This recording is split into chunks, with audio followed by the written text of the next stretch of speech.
Hi, I'm Lily reporting to you live from Dr. Phillips High School. And here I have with me is the wonderful and funny and outgoing Miss Kate Up. Well, thank you. Students here call you Miss Kate Up. I would like to know your full name.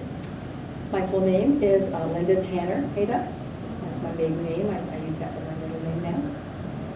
Are you married? I have been married now for 40 years in August. Yes. How lovely. That's wonderful love commitment. Many teachers here have told me that you're very interested in your kids and grandkids. How many kids and grandkids do you have? I have 3 grandchildren, and I have 3 children. And the grandchildren are all from my daughter, who is married and living in Claremont. She's an engineer. And I have Mark, who's 13, Emily, who's 11. Oh, wait, Mark's 14. Whoops. Okay, so I forgot. And Allison is 8. How do you spend time with your kids and grandchildren? With my sons, who one's in the Navy now, so I don't spend much time with him at all. And one works at Universal, so and still lives at home right now, helping me out with his dad this year. And my daughter lives in Claremont with her husband and children. So we visit back and forth when we can. We have dinner together.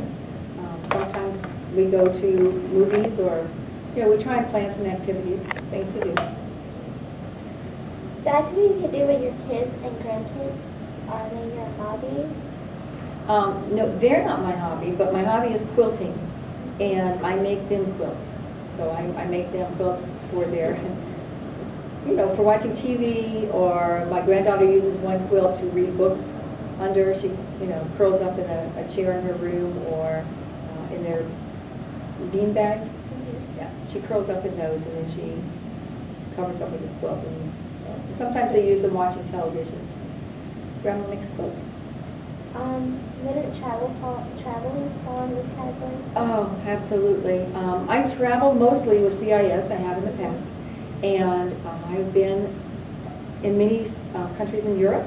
I have been with my family. I moved about 10 times when I was a child growing up. So I went to 8 different schools. And and just, we moved a lot with my dad in the military. And now most of my traveling is with the CIS. I just go chaperone students. You've been to Italy and Greece. How was that trip for you? The most amazing trip ever. We've got to see places as a history teacher. You read about, you dream about, and then you get to go there and actually walk where all these famous people that you know of have walked before. And some of the roads were the same cobblestones that have been there for 2,000 years. Just amazing. I heard about your amazing funny gator outfit. Are you a gator fan? Yes, since my husband and I went to school there, I am a gator fan, and I do come in and dress up and embarrass everyone who knows me. I wear, what do you call those little cloggy shoes, those Crocs? I wear gator Crocs, and socks, and t-shirts, and hats. I have it all. Sure. Now, have you played football or ever played football? Only with family and friends. The girls weren't allowed to when I went to school. We weren't allowed to play football. And so just, to play catch in the yard, or do, just a little tag football? Yeah, touch football. Not anything serious. Did you live in Florida your whole life, or did you just raise your kids here? I have raised my children here, but and all 3 of them were born here in Florida.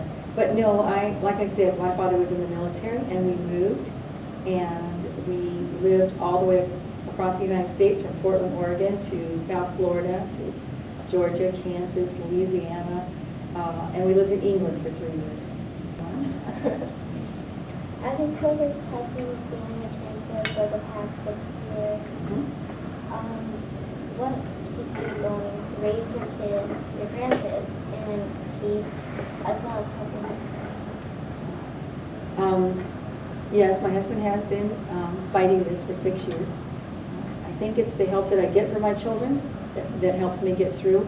And honestly, and I've told my students before, they give me a reason to be at school, and a reason to, how do I phrase this?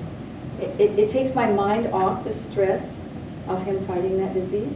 And so when I come here, it's kind of like a relief, and then I feel calmer and takes my mind off of it for a while, for these 7 hours that we're here at school, and it makes me better able to cope with it. Miss Gunn called you a hero. And what is your comment? What are your comments? That was a sweet compliment to make, but then that's Miss Grimes. She's a very sweet lady. I don't feel like a hero of any sort. I work on my daily life. I mean, it's easy here, let's face it. We're in a very safe school and unsafe community, city. So I think those heroes, in my opinion, are those men who go off and risk their lives. And I think, as my husband would say, the heroes are the ones who don't come home.